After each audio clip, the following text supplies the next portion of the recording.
दोस्तो, मी आता उभा आहे खोपोली पाली रोडवर. तुम्ही माझ्या पाठचा हा रस्ता बघू शकता. पण झाडाच्या बाबतीत खरोखर खूप एकदम अतिशय दुर्गम अवस्था आहे. मी आता स्वतः माझी वंदे भारत घेऊन चाललेलो आहे, कारण माझ्या मनात मला सायकलिंगची एवढी आवड आहे. मुंबई पुणे म्हणा, मुंबई नाशिक म्हणा, मुंबई खोपोली म्हणा, मी माझ्या या वंदे भारतनी जातोच. तुम्ही बघू शकता.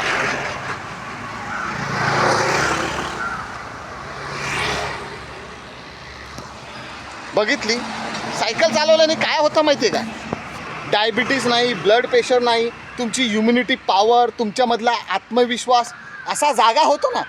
तुम्ही 500 जणांच्या समोर भाषण उभे करू शकता तुम्ही. एवढा म्हणजे तुमचा आत्मविश्वास येतो. त्यासाठी थोडाच वेळात वेळ करून व्यायाम करू नका, पण सायकलिंग ही नक्की करा. तुम्ही बघता एवढ्या भर उन्हामध्ये माझ्याकडे प्यायला पाणी नाही आहे, तरी पण मी निघतो आहे, काय ना काय करतो आहे. मी आता पुढे जाणार, 20 रुपयाची बिस्लरी घेणार, त्याच्यामध्ये थोडं लिंबू पिळणार आणि पुढच्या प्रवासाला निघणार. मग येत आहे ना.